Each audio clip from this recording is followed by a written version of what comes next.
The novel Midaq Ali, written by Naguib Mahfouz, follows the lives of several inhabitants of the titular Ali during the Second World War.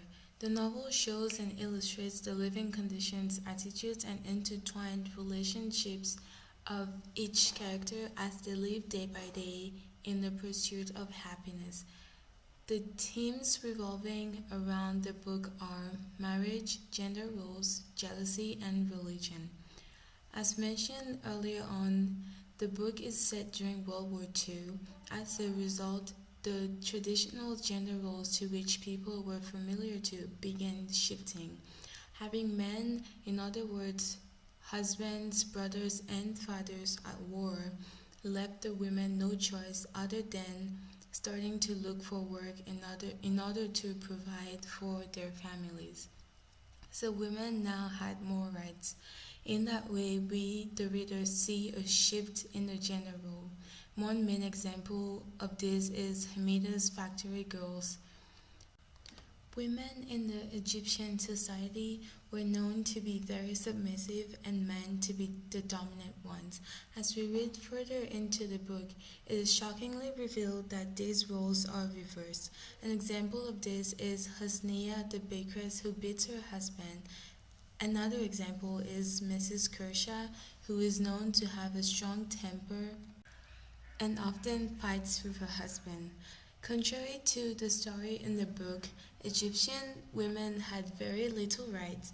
They were not allowed to work, dress in certain ways, or be seen around any other men that were not their husbands. This is why Hamida feels very offended and insulted when Abbas approaches her in the book on page 42. This brings us to the next point, which is marriage. Around the 1940s, arranged marriages were the norm. Young girls had no input in who they would marry, and they would generally be given up for marriage during their teenage years or at the age of menstruation. In the book, it is portrayed as a transaction and a way to secure a great future for the women.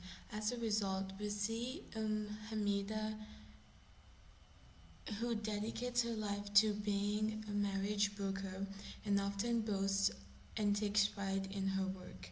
We also see Hamida changing from one relationship to the other with the main goal of finding a wealthy man who will take care of her.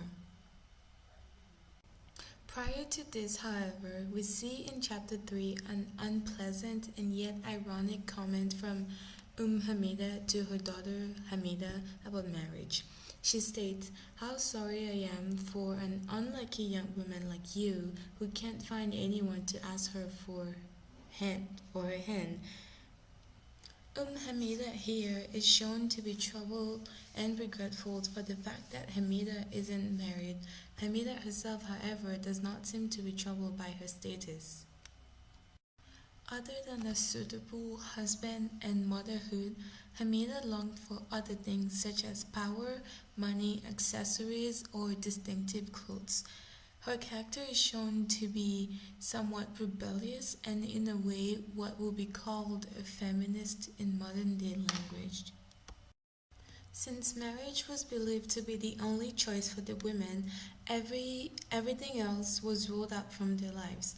There seemed to be no sort of education that would permit the women to obtain higher qualifications or jobs other than the petty jobs they had the privilege to get in order to provide for their families. They had no other choice but to take care of their kids and husbands. Divorce in the Egyptian culture, and similarly to the story in the book, is not a very probable option for women. Several of the marriages in the book seem to be very miserable, one of them being Mrs. Husseini's marriage due to the fact that her husband mistreats her. Another one is one of Kershaw's daughter's marriage, which she runs away from and ends up being punished for that. In conclusion, the status of women in the novel is shown using various aspects of the ancient and modern Egyptian culture and history. These are also utilized in order to illustrate the changes that occurred during the war and those that are known to this present day.